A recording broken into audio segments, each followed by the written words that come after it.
Okay, so think back for a sec, like way back to being a kid. Saturday mornings, bowl of cereal, cartoons on TV. Yeah.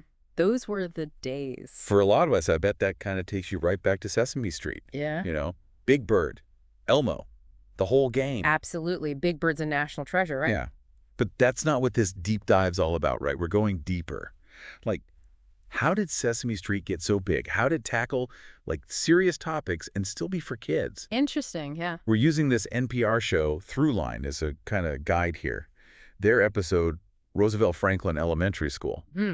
That's the one that's going to help us figure this whole thing out. Sounds good, yeah. It's kind of crazy how a show, like, made for little kids ends up impacting, like, everything. Education, politics, you name it. Yeah. And get this, the idea for Sesame Street. It didn't come from some government office or anything. It started at a dinner party back in the 60s. The dinner party? Really? Yeah, I know, right? This TV producer, Joan Gans Cooney, she was there, and she had this thought, like, if TV can make kids want sugary cereal, all those ads, Right. can it also, like, teach them important stuff? Uh-huh. That's a really good point. Yeah, she didn't want to make, like, just another kid's show. She wanted something, with a real purpose, using research and experts. Smart. Totally. And this was all happening when President Johnson was pushing for better education and all those social programs. Oh, yeah, I remember that. The Great Society. Exactly. So Cooney, she gets money from foundations and the government to start this thing called the Children's Television Workshop. That's where Sesame Street was born. So they brought together all these educators, psychologists, artists, like a whole team of super smart people. Yeah, real dream team, right. But now, you'd think a show all about education would be, like, super serious, maybe even on during school hours. Yeah, that's what you'd think. But Sesame Street was different, way different. They did things nobody else was doing. Like, they had a bus, a real Sesame Street bus, and they drive it around different neighborhoods, showing people the show before it even premiered. Wow. Like a traveling road show for education. Exactly.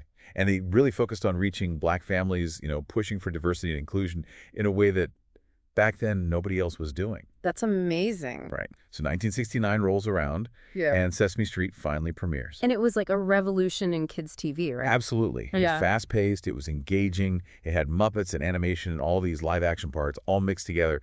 The other kids' shows back then, they were super slow, like really focused on just teaching.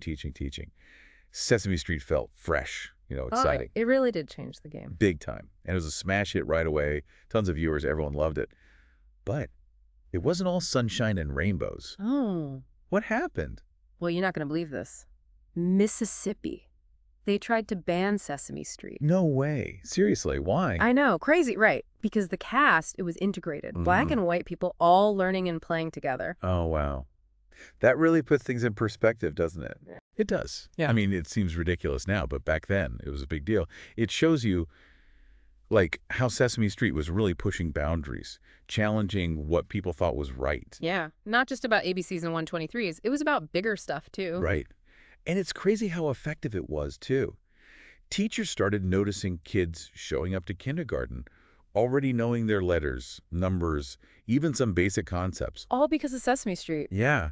It got to the point that they had to rewrite kindergarten curriculums. That's wild. I mean, that's the power of, like, learning that's actually fun. Totally. Sesame Street really tapped into something special. Okay.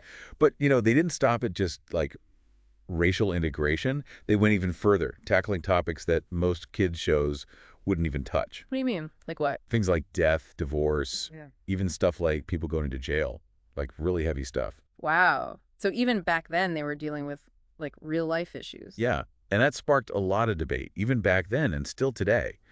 Like, what's okay for kids to see? Is Sesame Street pushing some kind of agenda? I can see how that would be controversial, for sure. Right. But think about it. These are things that happen in the real world. Kids experience them, whether we like it or not. Yeah. And Sesame Street, they were trying to acknowledge that, to give kids a safe way to deal with those tough emotions. That makes sense. But it definitely wasn't always easy, right? Oh, yeah. And a perfect example of that is, like, the whole story of Roosevelt Franklin, one of their characters, and man, was he controversial. Roosevelt Franklin? I'm not familiar. Tell me more. So this Roosevelt Franklin guy, who was he exactly? So they made him to be like this really black character, You know what I mean? Okay, yeah. He had his own classroom and everything, and he talked like in this very specific way. Interesting. Yeah, the actor who played Gordon, Matt Robinson, he created Roosevelt. He wanted to show what it was like to be black, in a way that kids could understand. Makes sense. But the thing is, it caused a lot of debate, both within the black community and outside of it. Oh, right. Yeah, some people thought he was great, a positive image, but others, they felt like he was playing into stereotypes. Yeah, I can see that. So in the end, they took him off the show. Wow. So even with good intentions, it's hard to get representation right. It really is, especially when you're talking about kids' shows. It's like, how do you show different cultures in a way that's real but also okay for kids to see? Right. It's a tough balance. And it wasn't just race and ethnicity either. Sesame Street got flack for how they showed gender roles, families, even political stuff. Oh, I bet. They must have been walking on eggshells. Seriously. Yeah. They got criticism from both sides, like liberals and conservatives. So what were they saying? People on the left said they weren't doing enough to show LGBTQ plus stuff or promote feminist ideas. And then people on the right, they said Sesame Street was too liberal, too woke. Oh, wow. So they were getting it from all sides. Yeah. But in a way, it's almost like a good sign, right? Like if everyone's a little bit upset, maybe you're doing something right. Yeah, maybe it means they were actually pushing boundaries, making people think. Right.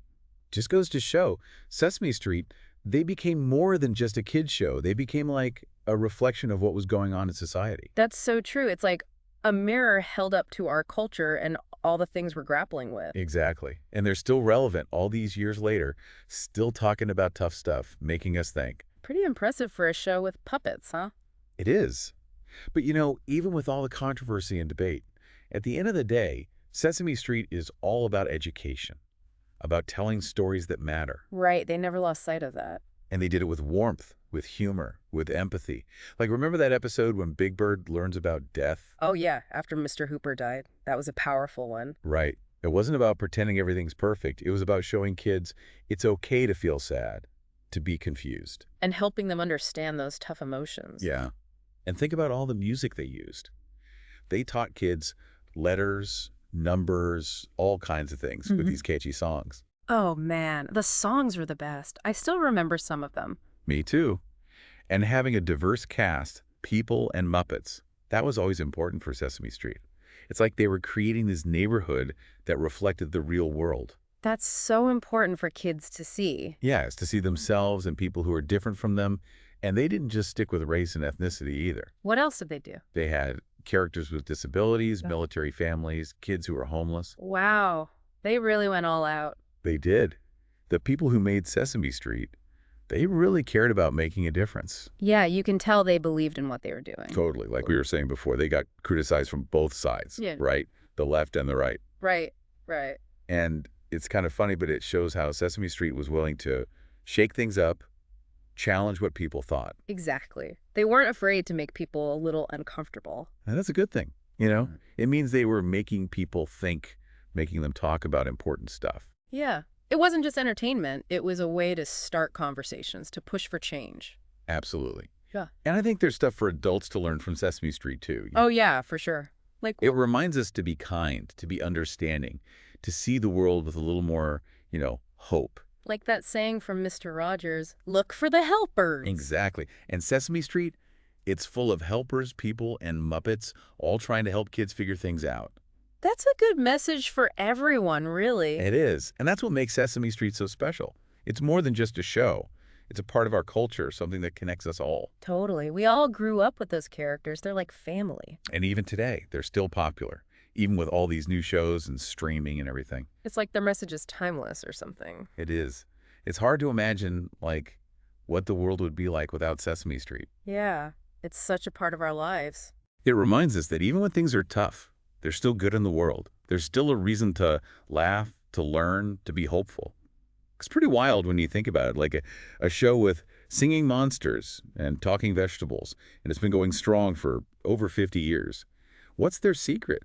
How they manage to, keep up with the times and still stay true to what they're all about? Well, one thing they did was, really embrace all the new tech and stuff. Think about it. Back when they started, there was no internet, no smartphones, no Netflix. Yeah, true. It's a totally different world for media. So how did they make that jump into, the digital age? They were ahead of the curve. Like, they started making online games, they had YouTube channels, they even made apps just for little kids. They knew that to stay relevant, they had to go where the kids were, and more, that meant being online. So they weren't just stuck on, like, regular TV. They got creative, trying new things to keep those young viewers hooked. Exactly. And they were smart about teaming up with other groups like Head Start and PBS Kids. That helped them reach even more people, not just the ones watching TV. They even made Sesame Street shows in different countries, translating them and changing them to fit different cultures. Wow, Sesame Street going global, Big Bird and Elmo, like international superstars. Yeah. But with all that change, did they still, like, keep the quality up, make sure it was still educational? That's a good question, and I think, yeah, they did. Sesame Workshop, the folks behind the show, they've always been big on research and making sure things work. They test their stuff carefully to make sure it's right for kids and actually teaches them stuff. So it's not just, like, random silliness. They're using real data and evidence to make the show. Yep. They're not just winging it. They're taking it seriously. And they've been good at, like, keeping up with what's going on in the world, too, adding those things to the show. What do you mean? Well, like they've talked about autism, bullying, even the COVID pandemic, stuff that kids are dealing with in real life. Wow, so they're always evolving, like always trying to stay in touch with what kids are going through and then finding a way to talk about it that makes sense for them. But, you know, we got to be real. Not everyone loves Sesame Street Row. We talked about the criticism they got from both sides. Yeah, that's true. They never shied away from, like, pushing the envelope a little, challenging the way people think. And sometimes that rubs people the wrong way. Right, but isn't that part of what makes them so important? They're not just showing us the world as it is, they're trying to make it better, you know? Yeah, it's like they're saying, hey, things can be tough, but let's talk about it, learn from each other, and try to make things better for everyone. That's a great way to put it. And I think that's really what Sesame Street's all about. It's a show that's always believed in the power of learning, in celebrating differences, and in the magic of being a kid. Couldn't have said it better myself. It's a pretty amazing legacy. So, as we wrap up our deep dive into Sesame Street, what's the one thing you'd want our listeners to remember? I think it's this. Sesame Street has been around for so long because it's never forgotten what it's all about, helping kids learn, have fun, and feel empowered. And honestly, in a world that can feel kind of messed up sometimes, that's a message we all need to hear. Couldn't agree more. And if you're listening out there and you want to learn even more about this amazing show, definitely check out that Throughline episode from NPR, the Roosevelt Franklin Elementary School one. It's a really fascinating look at a show that's touched all of our lives in some way. And until next time, keep learning, keep exploring, and never lose that Sesame Street spirit.